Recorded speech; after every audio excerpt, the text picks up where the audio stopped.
la situación que tiene la lengua asturiana en el sistema educativo no se puede diferenciar de la situación que tiene el asturiano socialmente, ¿no? Y esto, bueno, vese en varias vertientes. En primer lugar, la situación del profesorado. El profesorado de asturiano, bueno, pues es un profesorado que es interín, que no accede a plaza, 20 medias de una oposición, como sería lo normal, y esto tiende malo que hay un trabajo muy precario y tiende malo que la gente que pon clase de asturiano, bueno, pues no está obligado a pasar ningún tipo de proceso selectivo, ¿no? Eso también revierte en los coles porque eso supone que como no hay ningún profesor, ningún maestro que tenga plaza en un determinado centro, cada año pasen por los centros un profesor y un maestro diferente, con lo cual es, bueno, pues un poco difícil fidelizar los niños y las niñas que van a clase. Y en base a esto también te ha relacionado, porque claro, no fidelices en qué, en una asignatura que es optativa. Probablemente si la situación del asturiano fuera otra, no sería una asignatura optativa, sería una asignatura obligatoria, como yo cuento que tiene que ser, y más valorarías incluso el hecho de que fuera lengua vehicular en alguna de las asignaturas, ¿no? Al margen de que también entrara, bueno, como tiene que entrar, cuento yo, en estalles como la educación infantil, porque bueno, parece que los responsables políticos no tienen en cuenta, o parece que se ellos olvida, que hay cantidad de niños y niñas que lleguen al sistema educativo, medias de la educación infantil, y que ellos la lengua materna que lleven y el asturiano, ¿no? Eso parece que hay una cosa paranormal, pero bueno, y una cosa que los que somos maestros vemos, ¿no? Todos los días. Y que para esos niños un gocho y no lle un cerdito y un pitín y no lle un pollito, ¿no? Lo siento, pero y así.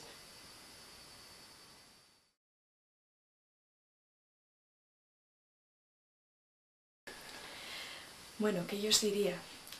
Soy un poco difícil, porque de ellas veces tienes un poco la sensación de que es un evangelizador o de algo así, ¿no? Que tienes que estar constantemente, bueno, pues convenciendo a la gente. Pero bueno, lo que está claro es que es lo que nos toca, ¿no? Porque parece que desde los ámbitos políticos y desde los ámbitos de medios de comunicación no hay ningún interés porque se desanicien todos esos criterios, ¿no? Raros que van apareciendo, el último el de la obligatoriedad. Entonces, bueno, sí, parece que no tenemos otro remedio que ir desmontando todas esas cosas, pues falando con la gente y hacerlo lo mejor posible.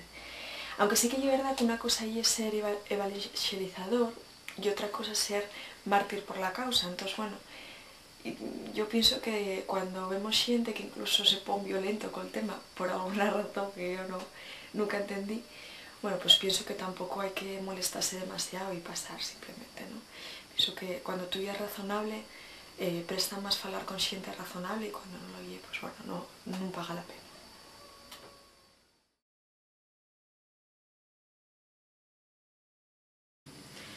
Bueno, pues esa es precisamente la premisa del cuento, ¿no?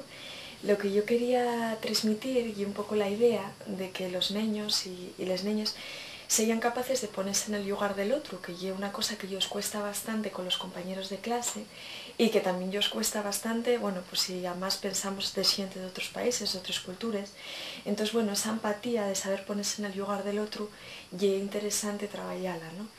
Y en este caso, ¿quién tiene las treces al revés? Bueno, pues precisamente depende del cristal con el que se mire.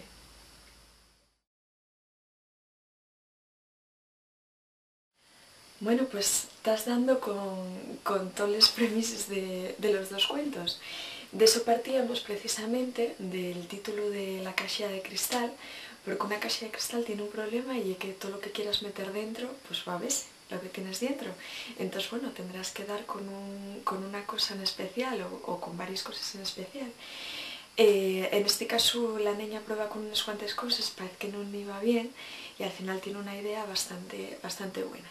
Nada, de lo que se trata es estimular precisamente la imaginación del lector y por eso no voy a adelantar más.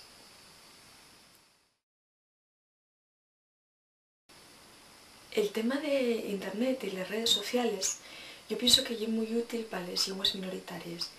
Les lenguas que es un poco difícil visibilizarles, ¿no? Si no lle entre medios de los medios de comunicación, que de veces, como sabemos, pues no tienen mayor interés. Entonces, bueno, el uso de internet y que tú tengas una ferramenta libre para expresarte en la lengua que quieras, pues é unha buena cosa para que la xente que, bueno, pues que entre en páxinas web, en blogs, ou incluso en redes sociales, vea esa lingua e diga, bueno, pues existe, ¿no? Para que la xente se expresa con ello. Entonces yo creo que la xente que, bueno, pues que escribimos en asturiano, que vivimos en asturiano, é importante que en internet faigamos exactamente un escrito, un poema ou lo que sea, pues en la tu actividad en la red pues te expreses también en asturiano, ¿no? En las posibilidades que tú tengas, en tu blog, en los comentarios de un periódico digital. Bueno, entonces esas cosas, ¿no? Y es interesante sacarlo a la luz, visibilizarlo. Y de otra manera yo creo que la pregunta va por la incorporación de Alagueta los Sueños al Facebook. Y bueno, en ese sentido hacémoslo exclusivamente por, bueno, por que cuanto más se esparda el tema y cuanto más se esparda una cosa que yo creo que es muy interesante, que es la dignificación de la literatura infantil y juvenil en asturiano, pues mejor. Y que sea no solamente por la xente que pueda entrar en asturias.com, sino también, bueno, pues por ilustradores, editoriales de fuera, escritores de fuera, bueno, cuanto más se vea, pues mejor, yo creo que mejor para